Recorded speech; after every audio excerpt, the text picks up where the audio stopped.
오늘 제목은 하나님께 맡김, 벼랑 끝에서의 위대한 결정. 하나님께 맡김, 벼랑 끝에서의 위대한 결정. 이 맡김에 대해서 좀 나누려고 합니다. 우리 제목만 한번 우리 크게 한번 선포해 볼까요? 시작. 하나님께 맡김, 벼랑 끝에서의 위대한. 한 번만 더 선포해 봅니다. 시작. 아멘. 오늘 말씀은 요한복음 19장 26절부터 27절 말씀입니다. 우리 함께 봉독하겠습니다. 시작. 예수께서 자기의 어머니와 사랑하시는 제자가 곁에 서 있는 것을 보시고 자기 어머니께 말씀하시되 여자여 보소서 아들이니이다 하시고 또 그 제자에게 이르시되 보라 내 어머니라 하신대 그때부터 그 제자가 자기 집에 모시니라. 아멘. 저는 좀 이런 생각들을 해봅니다. 아마 우리 인간에게 있어서 가장 본질적이고 또 해결해야 될 문제가 바로 뭐냐면 자기 자신이 누구인지를 아는 거예요. 그래서 아마 모든 것이 그것을 향해 사실 달려가는 겁니다. 내가 누구인지를 아는 것. 근데 우리 예수 믿는 우리들은 그 방법을 알죠. 많은 사람들은, 하나님을 모르는 사람들은 자기를 발견해서 자기를 발견하고자 노력하지만 우리는 우리를 지으신 창조주 하나님을 믿습니다. 그래서 우리는 하나님을 알 때 나를 알게 된다는 거예요. 그 비밀이 풀어지게 된다는 거예요. 하나님 우리를 지으신 분이시기 때문에, 우리를 지으신 하나님의 창조주신 하나님의 생각에 우리를 지으신 의도가 있기 때문에, 뜻이 있기 때문에 하나님을 알 때 그 존재적인 문제가 우리 안에 해결되고 풀리게 되는 것입니다. 그것을 우리는 다른 말로 뭐라고 얘기하냐면 정체성이라고 얘기해요.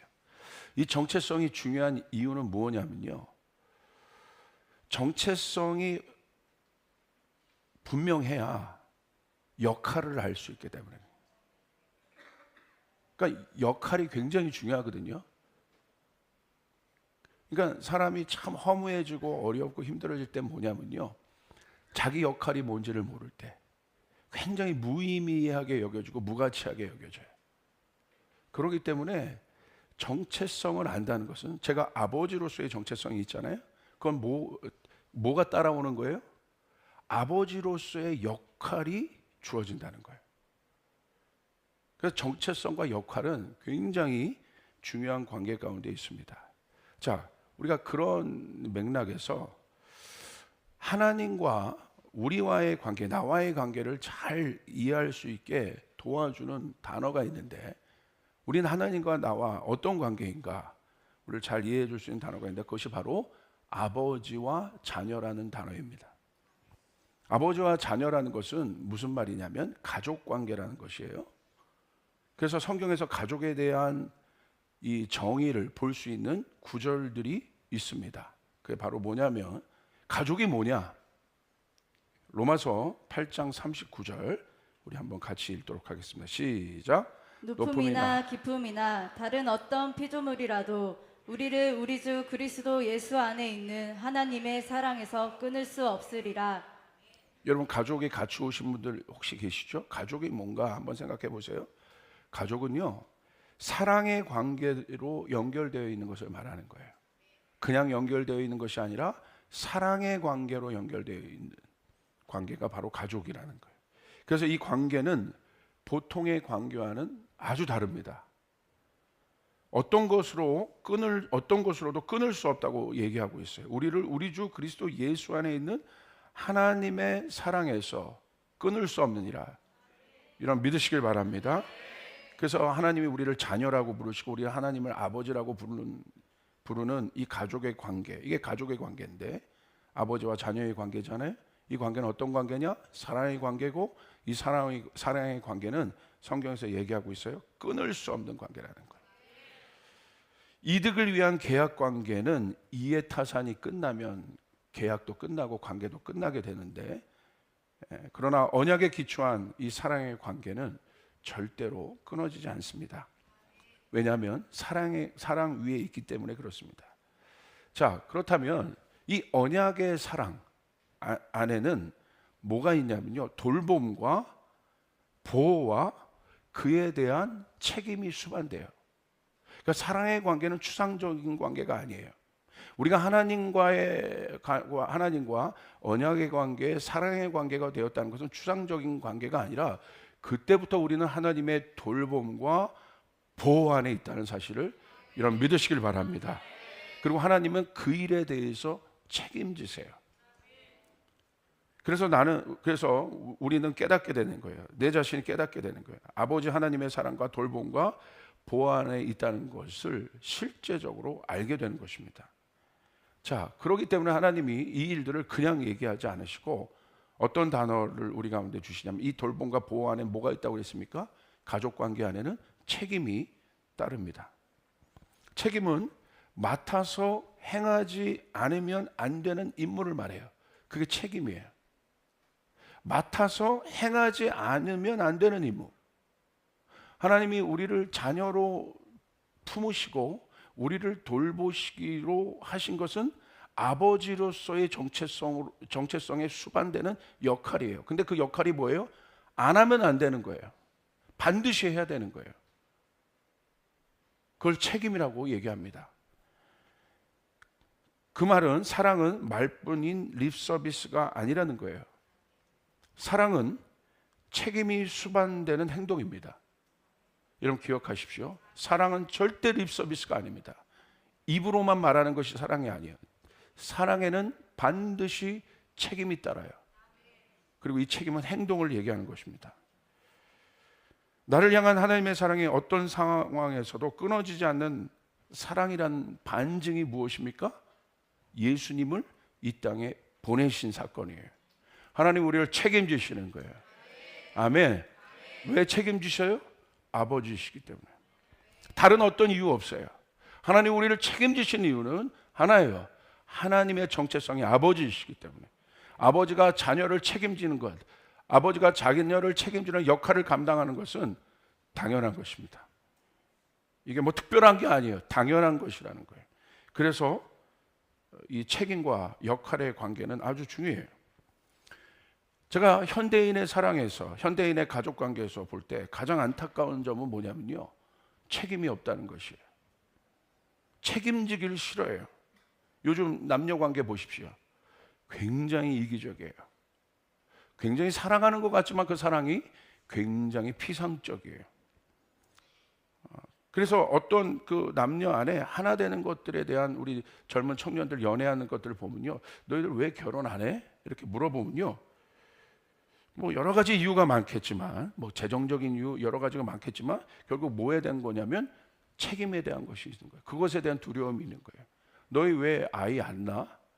뭐 여러 가지 많은 이유들이 있겠지만, 재정적인 이유 여러 가지 많은 이유들이 있지만 들어보면요, 책임지는 것이 두렵다는 거예요. 다시 묻습니다. 그것이 사랑입니까? 사랑은 책임이 수반되는 거예요. 할렐루야. 부부관계 보십시오. 왜 어려워도 힘들어도 진수성찬을 먹을 때도 있지만, 뭐 어려운 밥 한 공기에 간장 종지 하나, 요즘엔 너무 그런 건 없죠. 너무 옛날 비유입니다. 너무 옛날 비유예요. 뭐 있잖아요. 그 소설이 있지 않습니까? 예. 왕의 밥, 거린의 밥, 왕의 반찬. 뭐 하여간 뭐 있잖아요. 생각도 안 돼. 뭐 간장종지, 너무 옛날 비유였음을 선포합니다. 하여간 부부 관계도 마찬가지죠. 왜 어려워도 함께 합니까? 왜 어려워도 함께해요? 사랑의 관계이기 때문에. 사랑의 관계는 책임지는 것이요. 왜 부모님이 자녀를 위해서 그렇게 열심히 일하고 노력합니까? 왜 그렇습니까? 사랑의 관계인데 열심히 일하는 이유는 뭐예요? 자녀를 책임지고 돌보겠다는 그 역할을 알기 때문에 그렇습니다. 그래서 정체성을 안다는 것은 굉장히 중요해요. 제가 청년들을 이렇게 상담하다 보면요, 가정에 이렇게 상처를 받은 청년들이 많은데, 그것은 어떤 상처가 많냐면 경제적인 것, 뭐 관계적인 것, 이런 상처는 표면적이고요. 부모님이 그 역할을 감당하지 못했을 때 오는 어마어마한 파장들이 있어요. 좋은 거 사주고 좋은 것 입혀주지 못해서 여러분 어려운 게 아니에요. 아버지가 아버지로서의 정체성을 모를 때, 엄마가 엄마로서의 정체성을 모를 때 뭐가 여러분 깨지기 시작해요? 역할이 깨지기 시작하는 거예요. 거기서 공백이 일어나기 시작하는데 그 공백이 어마어마한 존재적인 영역에 구멍을 내기 시작하는 거예요. 그래서 거기다가 막 물을 부어도 해결이 안 되는 이유가 바로 그것입니다.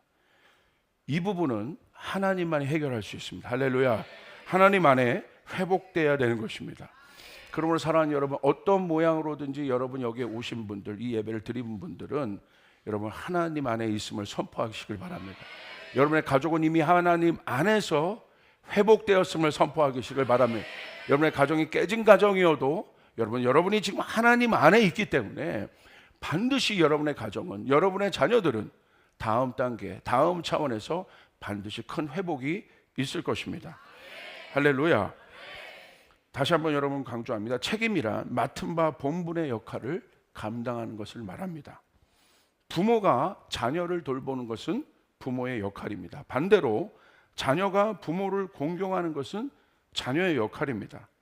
남편과 아내가 서로를 돌보는 것은 부부의 역할입니다. 역할을 감당한 것에는 다른 이유가 없습니다. 본분이 그렇기 때문에 그래요. 내가 본분이 남편이기 때문에, 내가 본분이 아버지이기 때문에, 아내이기 때문에, 자녀이기 때문에 돌보는 거예요. 다른 이유가 없어요. 그것이 나의 정체성이기 때문에. 이유가 있다면 오직 하나예요. 사랑하기 때문에. 할렐루야. 다른 어떤 이유도 답이 될 수 없습니다. 목사가 성도를 돌보는 것은 목사에게 있어서 특별한 게 아니에요. 와, 목사님이 성도를 위해 기도하고 금식하고 우리 성도를 막 돌보고 상담해주고 뭐 그러시는데, 와, 목사님 대단한 거 아니야? 할렐루야. 하여튼 대단한 거 아닙니다. 당연한 거예요. 목사는 그래야 되는 거예요. 아멘. 그것을 싫어하는 사람들은 뭐예요? 목사하면 안 되는 거예요. 사역자 하면 안 되는 거예요. 성경에서는 그런 사람을 뭐라고 얘기해요? 사꾼이라고 얘기해요. 사계에 의해서 움직이는 사람. 그래서 주님은 이 목자에 대해서 얘기할 때 사꾼들을 조심하라고 했습니다. 당연한 거예요. 목사니까 그런 거예요. 하나님이 우리를 돌보시는 것은 당연한 것입니다. 할렐루야. 이 당연함의 능력이 있음을 믿으시길 바랍니다. 이 당연함을 누리시길 바랍니다. 이 당연함에 힘이 있습니다. 어느 교회 갔더니요, 그런 얘기를 제가 들었습니다. 이제 좀 있으면 이 목사님이 원로 목사가 되시는데, 그 어느 교단의 교단법에는 원로 목사가 되려는 그 기간을 지내야 되는 기간이 있는데, 은퇴가 얼마 안 남았는데 1년 전인가 2년 전인가 당회에서 모여서 목사님을 해고시켰다는 거예요. 사임시켰다는 거예요. 뭐 여러 가지 표면적인 이유를 만들어냈겠지만 제가 깊은 얘기를 들었는데 너무 씁쓸했어요. 뭐냐면요, 원로 목사가 되면 교회에서 책임을 져야 되거든. 그거 안 하겠다는 거예요. 저는 원로 목사, 할렐루야. 너무 씁쓸하지 않아요? 열심히 몇십 년을 달려왔는데 그 마지막 1년인가 2년 전에 딱 사임하고 하고, 그럼 이제 교회로서의 역할을 이미 잃어버린 거죠. 하나님, 또 여러분 보십시오. 여러분, 우리는 이 당연함의 힘을 가져야 합니다. 왜냐하면요, 이것이 바로 복잡한 세상을 이기는 힘이에요. 당연하다는 건 뭐냐면요, 심플하다는 거예요. 간단하다는 거예요. 아버지가 자녀를 돌보는 것에 이유가 없어요. 자녀가 부모님에게 순종해야 되는 것엔 이유가 없습니다. 당연한 거예요. 할렐루야. 복잡하지 않아요. 하나님의 말씀을 지키는 것은 성도의 본분입니다. 하나님의 자녀라면 당연한 것입니다. 특별한 게 아니에요. 내가 하나님의 말씀을 지키는, 하나님을 따르는, 하나님을 믿는 성도라면 세상 속에서 하나님의 말씀을 지키는 건 당연한 거예요. 성도가 기도해야 되는 건 당연한 거예요. 성도가 예배해야 되는 건 당연한 거예요. 그것이 성도예요. 하나님의 자녀예요. 본분으로서 당연한 겁니다. 그런데 이 정체성이 흔들리면 복잡해지기 시작해요. 왜 그래야 돼? 왜 그렇게 해야 돼? 꼬이기 시작합니다. 그것에 대해서 몇 가지 예를 좀 들어보도록 하겠습니다. 여러분, 다윗과 압살롬의 관계를 한번 보십시오. 사탄은요, 다윗과 압살롬이 부모와 자녀 관계잖아요. 근데 사탄은 이 당연한 관계를 깨기 위해 그들의 본분인 정체성을 흔들기 시작합니다. 정체성이 흔들리면 역할이 깨지는 거예요. 그렇기 때문에 이 간단한 당연함의 원리가 깨지기 시작하고, 이것이 기초인데 이것이 깨지니까, 근간이 흔들려지게 되니까 결국 집 전체가 흔들려지기 시작하고 결국은 망하게 되는 거예요. 기초입니다, 이게. 압살롬이 미혹을 받아 다윗의 아들이라는 정체성이 흔들립니다. 흔들죠. 그 주변에 간신들이 있었잖아요. 그리고 그 뒤에 악한 영인 사탄이 와서 압살롬의 정체성을 흔듭니다. 아들의 정체성을 흔들어요. 아들의 정체성이 흔들리니 그때부터 압살롬이 아버지를 흔들기 시작합니다. 아버지가 이제는 공경의 대상이 아니에요. 순종의 대상이 아니에요. 내 야망을 위해 제거해야 할 대상이 돼버립니다. 뭐가 흔들린 거예요? 정체성이 흔들린 거예요. 그런데 여러분, 아버지 다윗은 다릅니다. 압살롬이 자신을 죽이려고 해요. 그리고 대항합니다. 온갖 술수를 다 여러분 획책하고, 여러분 압살롬이 심지어 어떻게 했습니까? 아버지가 보는 앞에서 아버지의 후궁들을 데려다가 여러분 그 성 옥상에서 많은 사람들이 보는데 동침을 해버려요. 여러분, 아버지가 아들이 그 짓을 하는 걸 보는 거예요. 특별히 누구에게? 아버지의 후궁들을 데리고. 여러분, 다윗이 어떤 마음이 들었겠습니까? 이것이 우리의 상황이라고 한번 생각해 보십시오. 그런데 아버지 다윗은 흔들리지 않아요. 끝까지 압살롬을 사랑합니다. 압살롬을 죽이지 말라고 오히려 부하들에게 부탁합니다.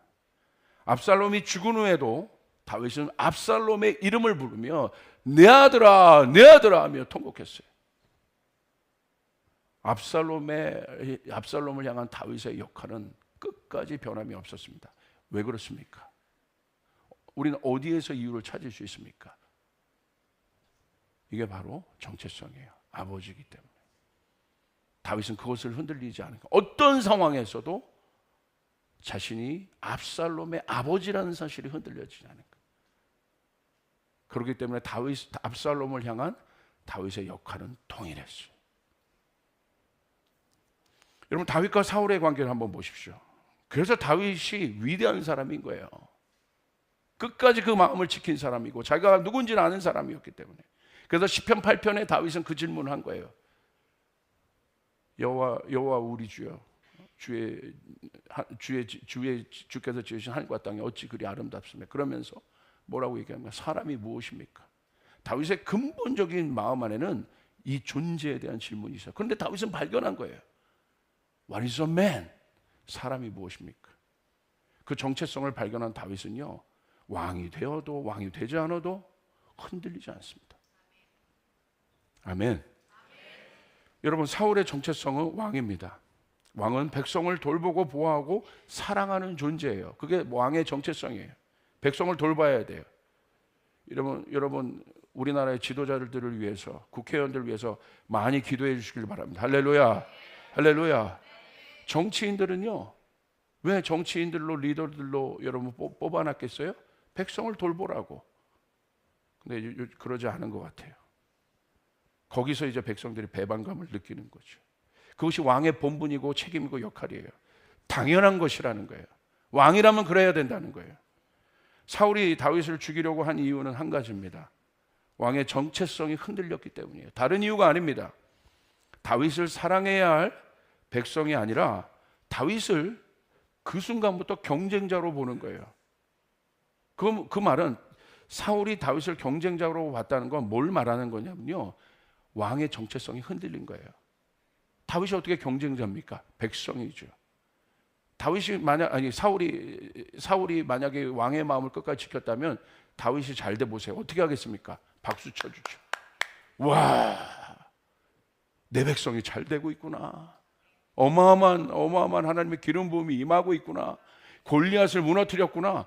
칭찬해 줍니다. 격려해 줍니다. 왜 그렇습니까? 왕이니까. 당연한 겁니다. 그러나 여러분, 사울이 어떻게 했습니까? 다윗을 죽이려고 했어요. 그때부터 사울은요, 그 정체성이 흔들리는 순간부터 그의 모든 역할이 다 깨져요.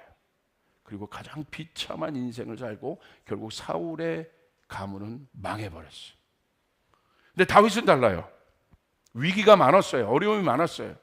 사울이 자신을 죽이려고 10년 가까이 다윗을 괴롭혔지만 다윗은 끝까지 사울을 섬겼습니다. 어떻게 그럴 수 있겠습니까?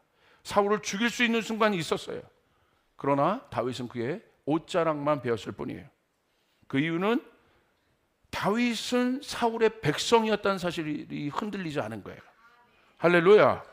사울은 다윗의 왕이었어요. 자기를 죽이려고 했지만, 압살롬도 자기를 죽이려고 했지만 다윗은 그 정체성이 상황과 환경에 따라 흔들린 사람이 아니라는 거예요. 그렇기 때문에 끝까지 자신의 본분과 역할을 감당할 수 있었던 거예요. 여러분, 오늘 이 가족주일에 오늘 우리 안에 이 어마어마한 돌파가 있기를 주님의 이름으로 축복합니다. 우리의 역할이 깨어나길 바랍니다.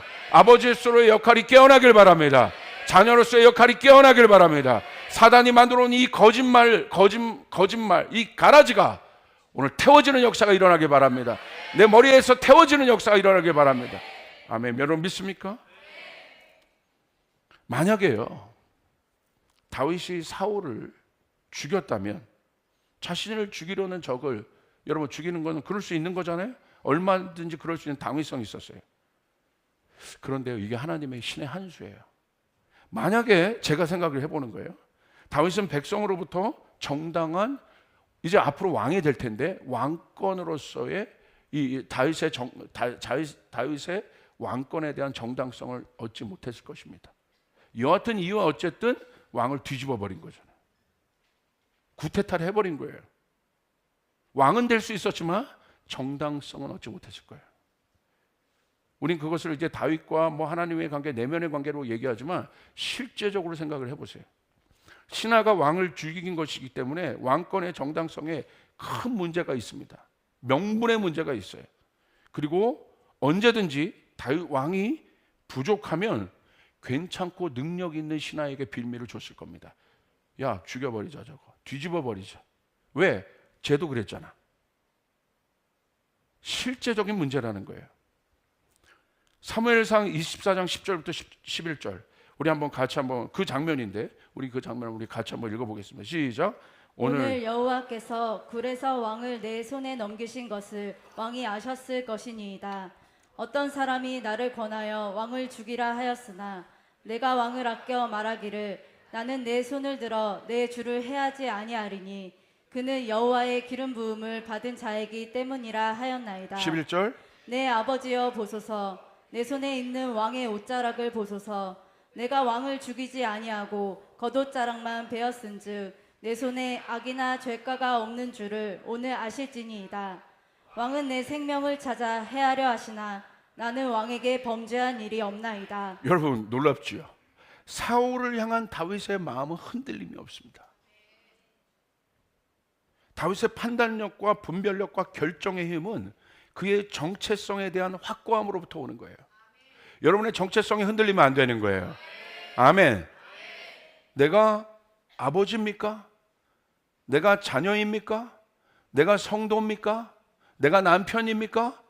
이것에 대한 정체성이 흔들리면 안 됩니다. 할렐루야.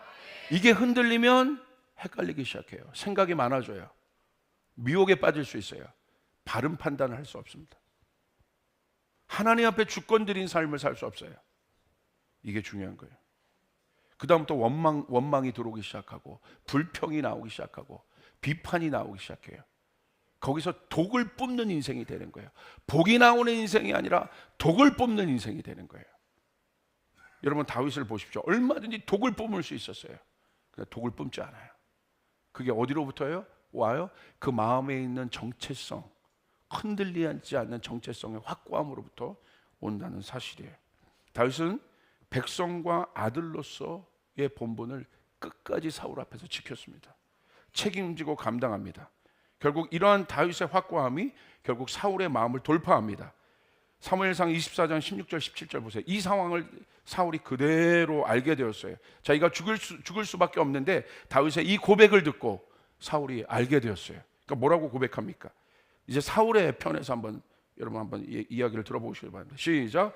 다윗이 사울에게 이같이 말하기를 마침에 사울이 이르되 내 아들 다윗아 이것이 내 목소리냐 하고 소리를 높여 울며 다윗에게 이르되 나는 너를 학대하되 너는 나를 선대하니 너는 나보다 의롭도다.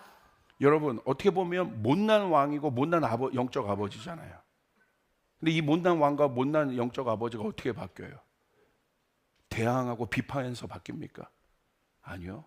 끝까지 다윗이 자기의 신분을 지켰을 때 아버지가 깨달아요. 와, 슬피 울었다는 거예요. 이게 네 목소리냐? 그 순간 사울이 자기 자신이 왕으로서 영적인 아버지로 리더로서 다윗에게 행했던 것이 얼마나 부족한 것을 깨달아요. 이 포인트가 어마어마한 거예요.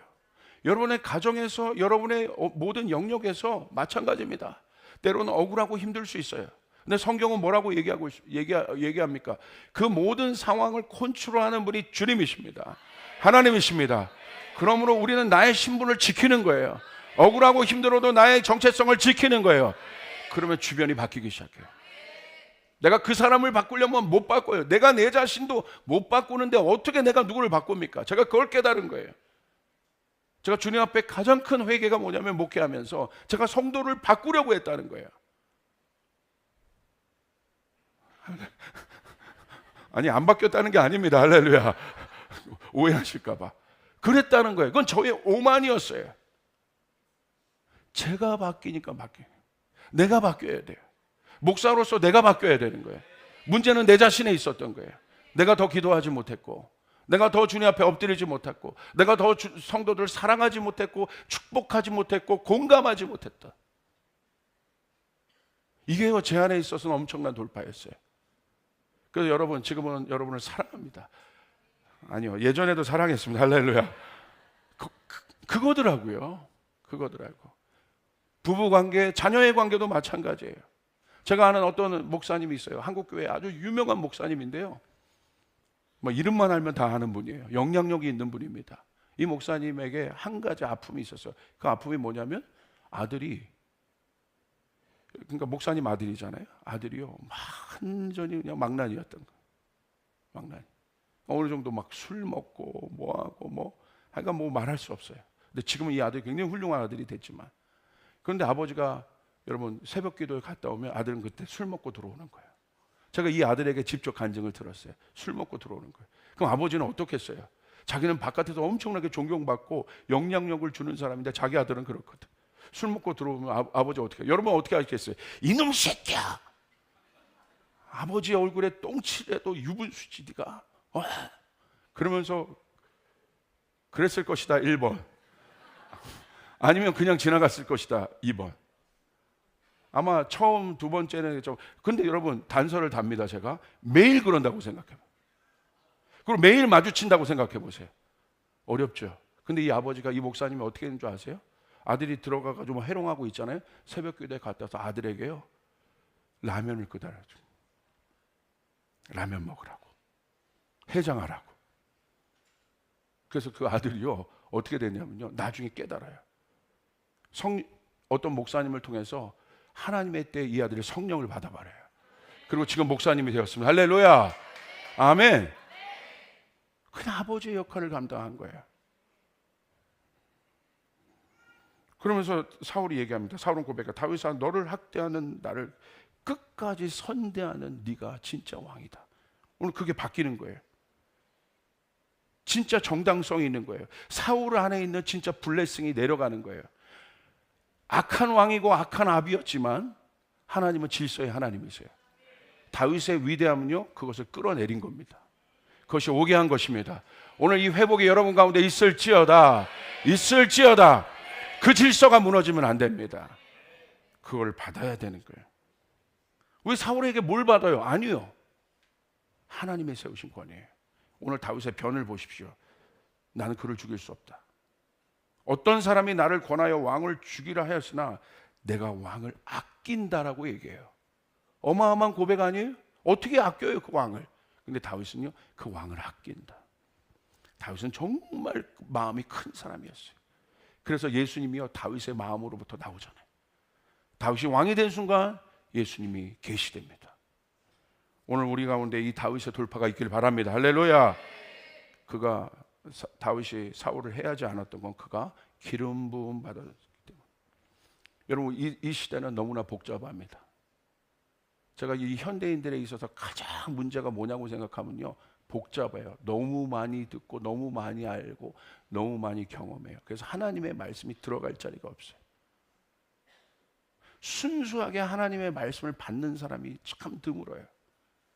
그냥 자녀이고 아들이고 성도이면 그냥 받으면 되는데, 아멘 하면 되는데, 할렐루야, 복잡한 거예요. 생각이 많아요. 그래서 순수한 예배를 우리는 드리지 못해요. 하나님이 원하시는 예배를 드리지 못해요. 다 자기 생각들이. 오늘 나사렛 예수 이름으로 이 자기 생각이 깨지길 바랍니다.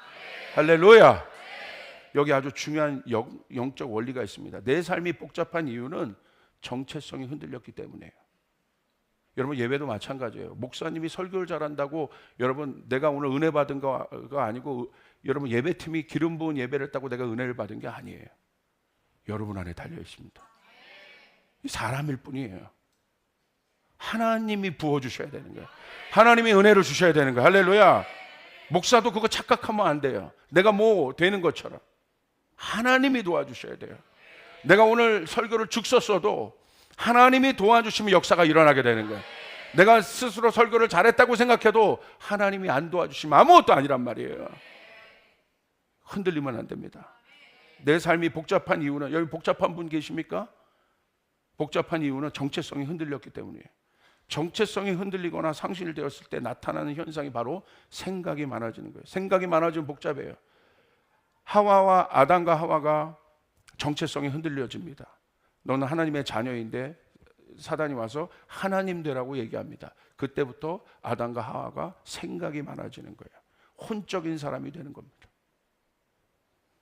그래서 여러분 능력을 잃어버린 거예요. 백부장 보십시오. 생각이 없어요. 생각이 없다는 게 IQ가 낮다는 얘기입니까? 책을 많이 안 읽었다는 얘기입니까? 아니잖아요. 단순하다는 얘기예요. 오늘 그 단순함의 능력이 여러분 가운데 있을지어다. 아멘. 아멘. 회의할 때도 그래서 회의하지 말라는 거예요. 교회에서 기도하라는 거예요. 그리고 의견 나누라는 거예요. 그러면 성령이 도와주시는 겁니다. 아멘. 역할을 감당하는데 생각이 많아지면 결국 복잡해져서 아무것도 할 수 없습니다. 그때부터 스스로 피곤한 인생을 살게 되고, 그때부터는 쉬운 결정도 어려워지고 판단도 못하게 됩니다. 그래서 사단이 언제나 우리를 공격하는 건 뭡니까? 정체성을 흔드는 거예요. 그때부터 당연한 것이 되지 않습니다. 그때부터 모든 일에 이유가 붙기 시작해요. 타당성과 정의성을 논의하기 시작해요. 이게 선악과의 원죄예요. 내가 타당하면 받아들이고 타당하지 않으면 안 받아들이겠다. 내가 공경할 만하면 내가 저 사람 공경하고, 공경할 것이 내 안에 꺼리가 없으면 저 사람 내가 공경하지 않겠다는 거예요. 여러분 전적인 맞는 인생 같지만 여러분 혼적인 사람이에요. 예수님의 제자들 보십시오. 사람들 보십시오.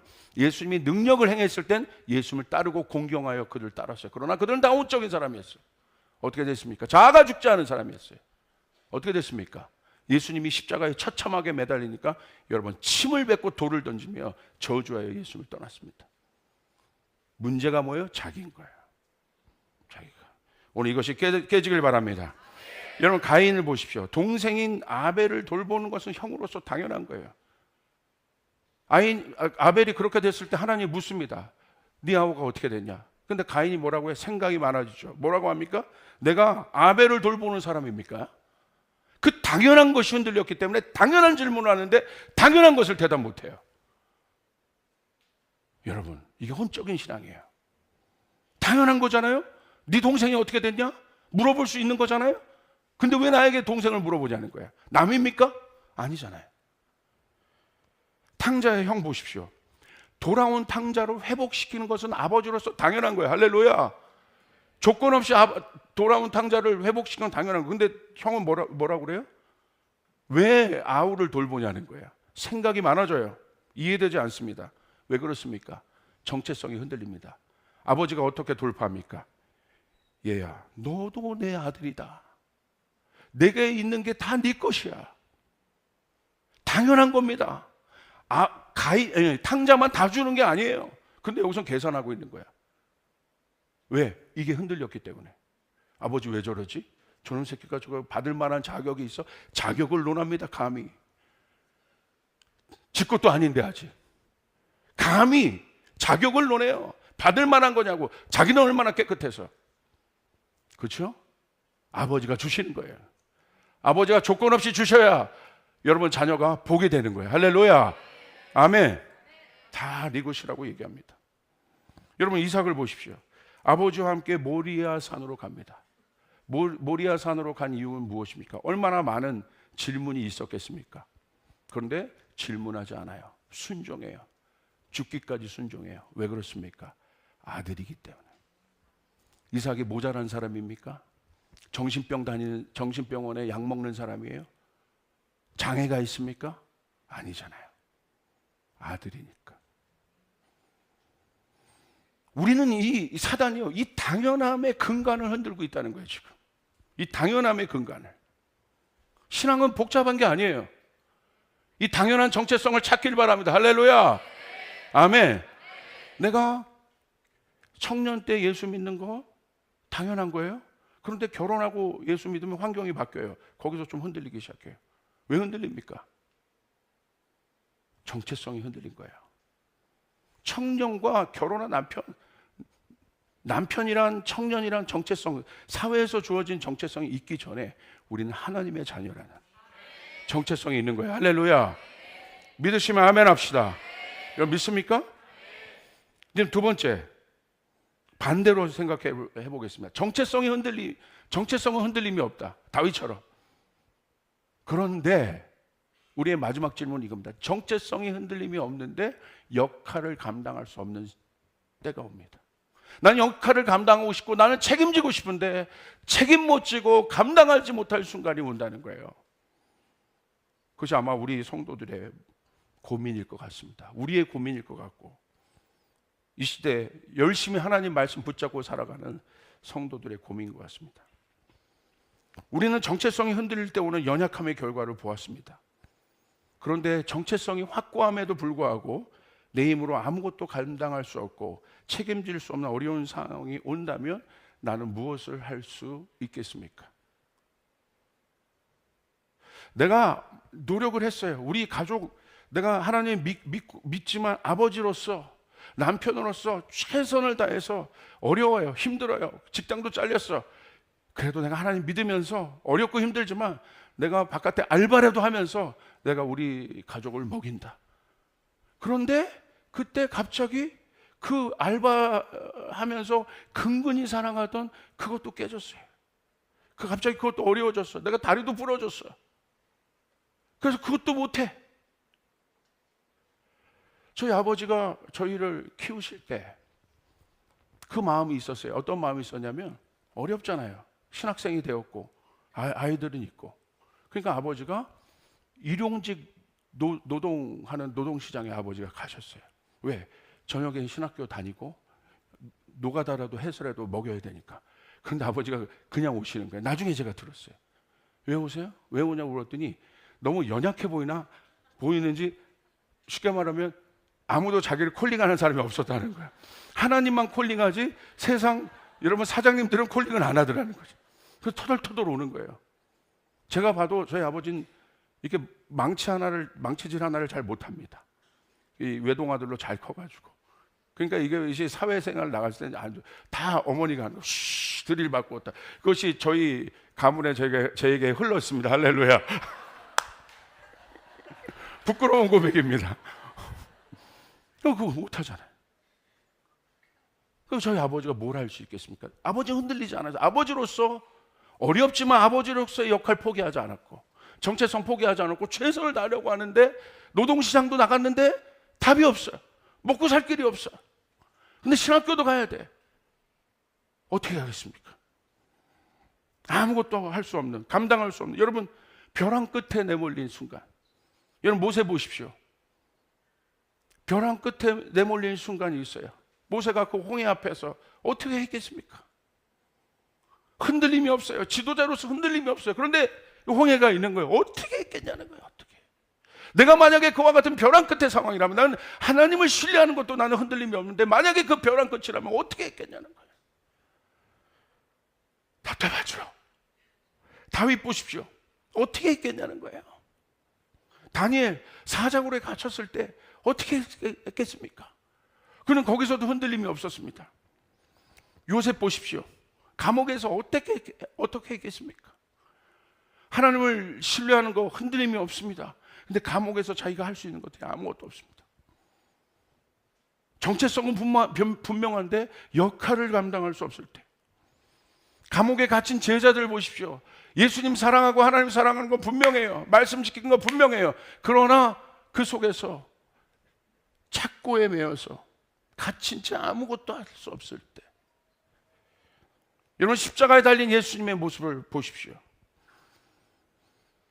어떻게 하셨겠습니까? 시편 23편의 푸른 초장과 실만한 물가를 지나지만 다윗의 인생을 보십시오. 사망의 음침한 골짜기를 지날 때도 있다는 거예요. 거기서 어떻게 했겠습니까? 여러분은 어떻습니까? 혹시 그런 시간들을 통과하는 분이 있으면, 나는 하나님 믿고 내가 가장으로서, 성도로서, 직분자로서 최선을 다하여 살고 싶고 그렇게 하나님 앞에 기도하고 아둥바둥하지만 상황은 점점 벼랑 끝에 몰려있는 그런 상황 속에서, 거기서 오는 어마어마한 자괴감이 있습니다. 아버지로서의 역할을 감당하지 못하는 것 같고 엄마로서의 역할을 감당하지 못하는 자괴감이 있어요. 그 자괴감의 소리가 사실 들립니다. 있어요.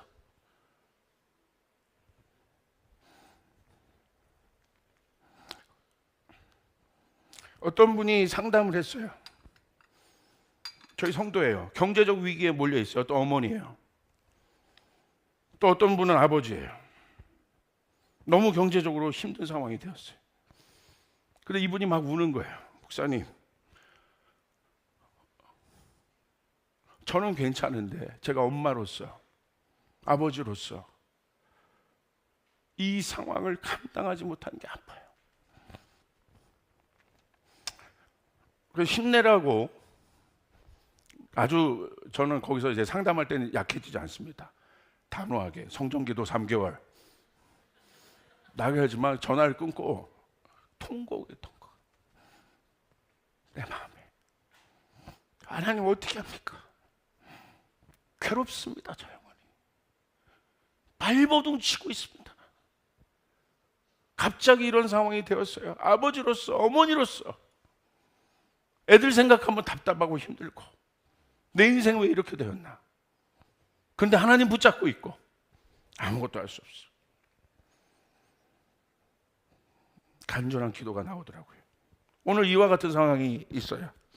출애굽기 2장 1절부터 3절에 보니까 그게 바로 누구냐면 모세의 어머니 요게벳입니다. 아까 요게벳의 노래를 여러분 들으셨잖아요. 우리 한번 같이 읽어볼까요? 요게벳의 상황을 한번 읽어볼까요? 시작.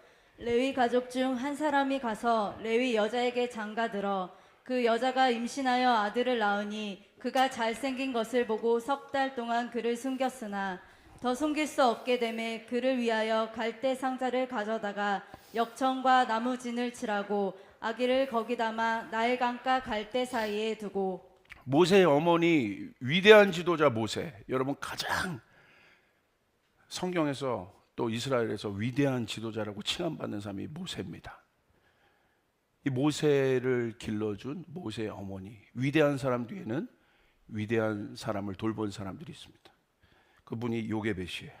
요게벳은요 합성어입니다. 요는 하나님을 뜻해요. 뭐 엘, 야 이런 것이 다 하나님을 뜻하잖아요. 그런 것처럼 이름에 엘이 들어가면 이제 하나님을 뜻하는 거죠. 그래서 저는 두 딸 이름에 다 엘을 넣습니다. 교만하죠. 할렐루야. 그러더니 저희 교회에 엘자들이 많습니다. 지금.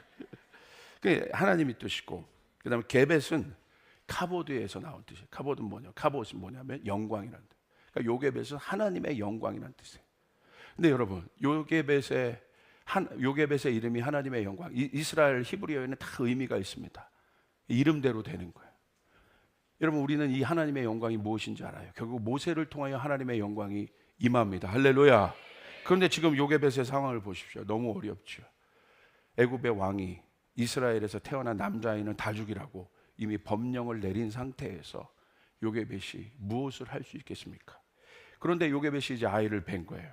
아이를 뵀는데 여러분 어떤 마음으로 기도했겠어요? 남자면 안 된다는 거예요. 남자. 10달 동안 노심초사. 여러분 무슨 테스트가 있었겠습니까? 초음파기가 있었겠습니까? 아들 태어나면 죽는 거예요. 근데 아이가 태어났어요. 그러니까 아이가 태어났는데 누구예요? 모세예요. 남자아이예요. 그때부터 이제 머리가 하얘지기 시작하는 거죠. 부모님이 머리가 하얘지기 시작하는 거예요. 요게벳의 머리가 하얘지기 시작하는 거예요. 근데 역시 그 요게벳 또 엄마는 엄마야. 그 태어난 애가 뭐 똑같이 생긴 게 이렇게 외계인같이 생긴 게 똑같이 그가 잘생긴 것을 보고, 그죠? 이게 엄마야. 데려오면요 인스타그램에 우리 청년들도 이제 결혼해서 애 낳은 거 보면 세상에 자기 애기가 제일 이쁜 거예요. 저는 똑같이 보입니다. 할렐루야. 똑같이 보여요. 그냥 뭐 뒤집어 썼다 뺐다 그것만 달라질 뿐이지 똑같이 보여. 근데 보세요. 요게벳 전형적인 엄마야. 그가 잘생긴 것을 보고 석 달 동안 그를 숨겼으나, 여러분 히브리서에서는요 뭐라고 얘기하고 있냐면, 제가 히브리서에서 말씀을 찾았어요. 우리 한번 볼까요? 히브리서 11장 23절. 믿음으로 모세가 낳았을 때 그 부모가 아름다운 아이임을 보고 석 달 동안 숨겨 왕의 명령을 무소하지 아니했다. 이게 바로 그 말씀이에요. 더 숨길 수가 없게 되면 이제는 한계에 온 겁니다. 엄마로서 책임을 다하고 싶고 엄마로서 역할을 다 감당하고 싶어요. 그런데 한계에 온 거예요. 이제 더 이상 안 되는 거예요. 그러니까 요게벳이 어떻게 했습니까? 갈대 상자를 가져다가 자기 힘으로 어려요. 역청과 나무지를 치라고 모세를 거기 담아. 제가 이렇게 설교를 준비하다가 역청과 나무진을 치라는 이 장면에 제가 터진 거예요. 이 마음이 어땠을까? 갈대 상자 자체가 연약한데 물 들어오면 안 되니까 나무와 역청과 그것을 갈대 상자에 두르고 여러분 물 안 들어오는 게 중요합니까? 이 갈대 상자 자체가 위기인데 거기에 그것을 두르는 거예요. 이게 엄마 마음인 거예요. 이게 마지막까지 그 일을 하는 거예요. 하나님, 내가 할 수 있는 게 여기까지. 하나님, 내가 감당할 수 있는 게 여기까지. 여기 우리 때로는 그럴 때가 있습니까? 있지 않습니까? 아버지로서, 엄마로서, 자녀로서, 성도로서 하나님, 내가 감당할 수 있는 게 여기까지입니다. 더 하고 싶지만 경제적인 압박, 관계의 압박, 여러 가지 모든 것들이 압박들이 있을 때 내가 할 수 있는 것이 여기까지입니다. 그리고 갈대 상자에 아기를 담아 나일 강가 갈대 사이에 둬버립니다. 그것을 떠내보내는 요게벳의 어머니의 마음이 어땠을까? 여러분, 그것이 출애굽기 2장에 있는 요게벳의 상황이에요. 그런데 히브리서 11장 23절을 반드시 읽어야 하는 것이, 왜 그러냐면 요게벳이 어떻게 했어요? 믿음으로 했다는 거예요. 할렐루야. 출애굽기에는 믿음으로가 없어요. 그러나 히브리서에는 믿음으로 했다는 거예요. 하나님, 내 힘으로 이것들을 감당할 수 없습니다. 그래서 하나님께 맡깁니다. 결정적인 순간 내 힘으로 아무것도 할 수 없습니다. 하나님 앞에 맡깁니다. 하나님, 나보다 이 아이를 더 잘하시는 하나님, 내 아이를 돌보시는 하나님, 나는 여기서 내 힘으로 내 아이를 책임질 수 없지만 하나님 앞에 맡깁니다. 하나님, 이 아이를 돌보아 주시옵소서. 이 기도를 하는 어미의 마음과 아비의 마음과 우리의 마음들, 우리 아버지가 그 마음이었던 거죠. 하나님, 노동시장에 갔다가 터벅터벅 들어오는데 얼마나 자괴감이 있었겠어요. 등록금도 내야 되고 이것도 해야 되고 먹을 것도 있어요. 근데 올 때 아버지가 기억이 납니다. 절대 우리에게 약한 모습, 연약한 모습, 없는 모습 보이지 않았어요. 상황은 없는데 저기 가가지고 까만 비닐봉지 이게 털털털 들어온 거예요. 거기 뭐가 있었냐? 비비빅이 있었어요. 할렐루야. 비비빅. 이 마음이었더라. 쌀통을 본데 쌀이 없어요.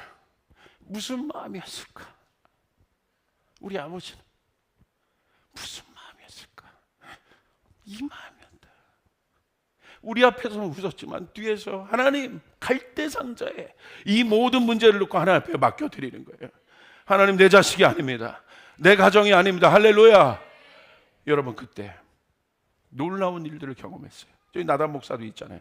갑자기 바깥에 나갔는데 저희 아버지가 손뼉을 치는 거예요. 와, 손뼉을 치는 거예요. 나갔더니 누가 쌀을 놓고 간 거예요. 또 갑자기 바깥에, 옛날에는 항공우편이라고 있습니다. 항공우편이 오는 거예요. 항공우편을 딱 열었더니 저희 아버지가 옛날에 외대 나와서 국어 선생님을 하셨거든요. 딱 열었더니 예전에 국어 선생님, 옛날에 그 제자가 아버지가 여기 있는 걸, 원당에 있는 걸 어떻게 알고 수소문을 해서 편지를 보냈는데 거기에 달러를 보냈는데 거기에 저희 등록금이 다 들어있었어요. 할렐루야, 할렐루야. 하나님이 돌보시, 하나님이 돌보주셔야 된다. 끝까지 하나님이 하신 하나님. 그게 믿음이라. 내 힘으로 할 수 없을 때. 제가 제일 믿음이 좋았을 때는 휠체어에 있을 때요. 할렐루야. 지금이야 막 움직이면서 기도해주고 싶은데 기도를 못하는 거예요. 안수해주고 싶은데 그 마음이 있더라고요. 근데 지금 돌아다니는데 안 해요. 할렐루야. 아이고, 참. 요게벳이 할 수 있는 마지막은 맡기는 거라. 맡기는 거. 절대절명의 순간에서 우리가 할 수 있는 거 하나님 앞에 맡긴다. 할렐루야. 여러분이 맡기기 시작하면 그곳에 하나님의 능력이 나타나기 시작합니다. 하나님의 역사가 나타나기 시작합니다. 하나님이 만드신 돌파가 일어나기 시작합니다. 이런 믿으시면 아멘 합시다. 신약의 요게벳이 있더라고요. 그분이 바로 누구냐? 예수님이세요. 오늘 여러분은 본문입니다. 요한복음 19장 26절 27절. 우리 같이 한번 읽겠습니다. 시작. 예수께서 자기의 어머니와 사랑하시는 제자가 곁에 서 있는 것을 보시고 자기 어머니께 말씀하시되 여자여 보소서 아들이니이다 하시고 또 그 제자에게 이르시되 보라 내 어머니라 하신대 그때부터 그 제자가 자기 집에 모시니라. 여러분 보세요. 예수님이 십자가에 달려 돌아가십니다. 예수님의 마지막 고민은 자신의 친어머니. 이제 못 돌보잖아요. 와, 예수님이 이렇게 하세요. 갑자기 천군 천사여 움직여서 저 사람을 도우라, 우리 어머니를, 저 여인을 도우라가 아니라 그 옆에 사랑하는 제자가 있는 것을 보시고 이렇게 얘기합니다. 자기 어머니에게 말씀하시되 여자여 보소서 아들이니이다. 이건 이 이야기입니다. 어머니, 저는 떠나지만 여기 있는 영적 아들이 어머니에게 제 대신 아들의 역할을 해드릴 것입니다. 그리고 제자들에게 이를 때 뭐라고 또 얘기합니까? 보라, 네 어머니라. 그때부터 뭐라고 되어 있습니까? 실제적으로 그때부터 제자가 자기 집에 모시느니라. 예수님의 사랑은 추상적이지 않습니다. 실제적인 거예요. 우리 어머니를 돌봐다오. 우리의 돌봄은 실제적인 것이에요. 립 서비스가 아닌 거예요. 이것이 하나님의 사랑이에요. 이것이 예수님의 사랑이에요. 여러분 믿으시면 아멘 합시다. 하나님 앞에 맡기. 벼랑 끝에 있는 나를 위해 보여주는 하늘의 돌봄과 보호와 축복의 시작이 그 맡김으로부터 시작됩니다. 최선을 다해 본분을 다해야 합니다. 그러나 마지막은 하나님께 맡겨드려야 되는 거예요. 여러분의 자녀를 위해서, 여러분의 가족을 위해서, 여러분 몸된 교회를 위해서 최선을 다하여 섬기십시오. 할렐루야. 그러나 마지막은 하나님 앞에 맡겨드려야 되는 것입니다. 이것을 잊지 말아야 돼요. 이것이 오늘 우리 가족주일날 우리가 명심해야 될 것이에요. 오늘 우리에게 갈대 상자가 있습니다. 여러분 한번 손을 이렇게 한번 해보세요. 갈대 상자, 여기다 뭘 담으시겠어요? 이 갈대 상자를 띄워보내야 되는 거예요. 내 근심, 내 걱정, 나는 연약하고 부족하고 내 힘은 여기까지지만 여기에 담아 띄워보내야 되는, 거기서 하나님의 돌봄이 있습니다. 여러분 모세가 나중에 어떻게 됩니까? 이스라엘 백성이 이끌고 광야에 성막을 세워 하나님의 영광이 임하게 한 요게벳의 이름대로 그 일들이 이루어지는 거예요. 제 친구가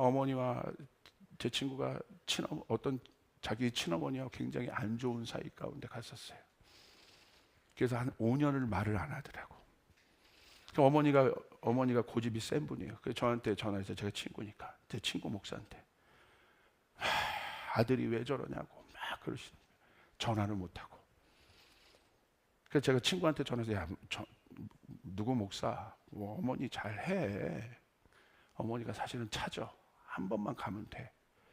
근데 그게 안 되더라고. 그래서 제가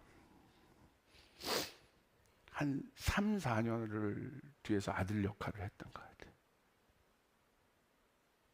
어려우면 전화드리고, 어머니 전화해서 아들 욕 굉장히 같이 해요. 그러면 또 같이 욕해드리면 또 싫어해요. 할렐루야. 어쩌는 어떻게 하라고 저보고. 저는 그 마음에 맞춰 그것을 해드린 건데. 그런데 결국은 아들을 막 칭찬하고, 그래도 그 목사가요 대단해요 어머니, 저보다 낫고요, 잘해. 그러면 아휴 뭐 그럴까 막. 근데 결국 나중에 한 3, 4년 지나다가 하나님의 극적인 순간들을 통해서 화해가 일어났습니다. 오늘 이 말씀을 준비하는데 그 마음을 맡겨드리는 거예요.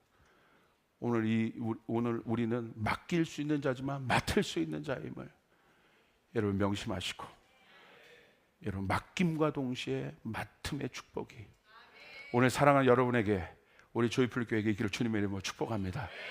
할렐루야. 우리 주님께 영광의 박수 올려드리겠습니다.